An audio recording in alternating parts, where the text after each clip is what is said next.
Amerika ve İsrail neden oradaki Türkleri görmezden gelir sizce? ABD ve İsrail tək görməzdən gəlmir, biz kəndimiz də görməzdən gəlirik. Hələ də Türkiyə və Azərbaycan basınlarında və propaganda quruluşlarında sanki başqa bir qonşu dövlət haqqında söhbət gedir. Bir çoxumuz Azərbaycan quzeyində də elədir, Türkiyədə də halədən İsrailçilik, Amerikançılıq peşindəyiz. Və aynı zamanda Türklüyə qarşı bir mücadilə içərisində olan çox saylı güclər içimizdə var. Bu güclər ilk olaraq bizim davamıza mane olur və aynı zamanda bizim milli bütünlüyümüzü də gerçəkləşməsinin qarşısında dururlar. Türkiyədə, İranda Türk deyil, bir Azəri %50, 40, 30 milyon bir Azəri nüfuzu deyərək ifadələr işlədirlər. Sanki bu Azəri dedikləri tam fərqli bir millətdir. Sadəcə Türkçə konuşurlar, Türk dilinə yaxın bir konuşmaları var. Millət olaraq başqa bir millətdir anlayışı verirlər. Bu olduqca yanlışdır. Türkiyə və Azərbaycan Cümhuriyyəti İranda olan soydaşlarımıza sahib çıxsaq, onların Türk kimliyini önünə çıxarsaq, təbii ki, dünya da bunu qəbul edəcək. Bugün dünya bizim içimizdə boşluq görür, o boşluqdan bizi vurur. O yüzden də biz kimlərəsə fırsat verməməliyik ki, bizi vursunlar. İranda olan soydaşlarımıza tam dəstək, onların yanında olmaq bizim həm də şərəf və namus məsələmiz kimi dəyərləndirilməlidir. Təbii ki, biz mücadiləmizdə iki yöndən baxırıq.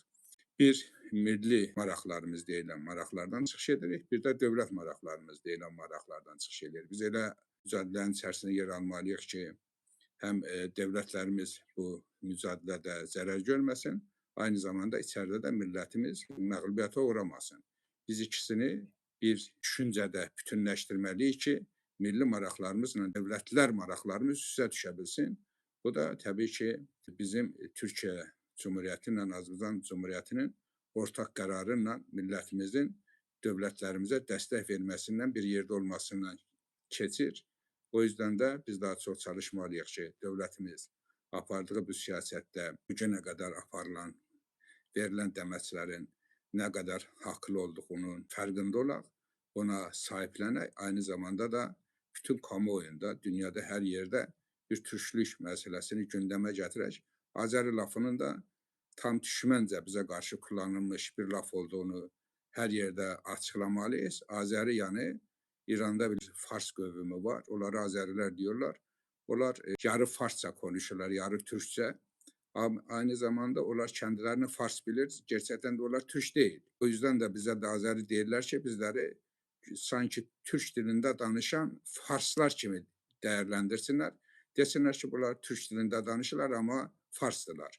Bizi Fars kimi dəyərləndirmək üçün Azəri deyilir və təəssüflər olsun ki, bizim də içimizdə olan Türklüyün qüdrətlənməsindən, güclənməsindən qorxan çox saylı güclər bizə də Azəri demişlər ki, Türklük daha qabarıq görünə bilməsin, əzəməti hiss olunmasın.